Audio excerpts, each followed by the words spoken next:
Hello guys, happy trucking channel everyone. Welcome sa ating channel pati sa mga subscribers at sa mga napadaan. So guys, papakita ko lang itong mabilis na drop side guys na NKR 14 feet at guys may 5 stud and then for F1 siya na manual injection pump na as is condition guys.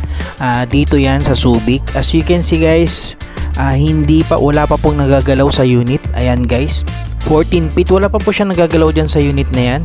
Ngayon guys, pending po yan kung may bibili po. At maganda dito guys is steel flooring ang kanyang flooring sa may body. Ayan guys, so makikita nyo guys, yan, meron siyang 5 stud guys dito. At dito sa loob guys, hindi tayo nagkaroon ng pagkakataon na mabuksan kasi in case nakalock. Pero anyway guys, mas maganda bisitahin nyo pa rin.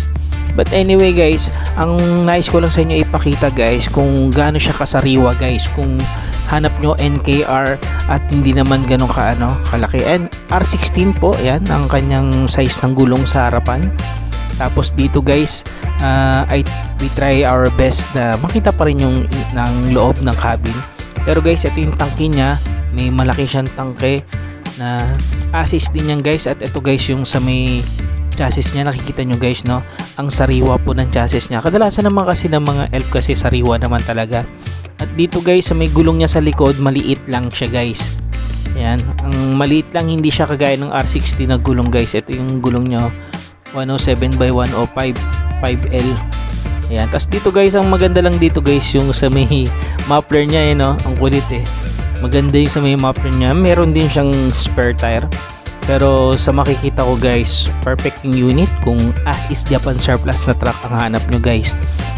Sinisigurado ko guys, walang sakit sa ulo tong unit na to kasi guys, kilala ko tong dealer na to at talaga naman pag nagre-recon to, napakaganda. And guys, makikita nyo naman sa body guys kung dapat nyo ba bilhin o hindi kasi nga guys, konti lang yung madami siya. So ayun lang naman guys, no, maraming salamat sa panonood nyo.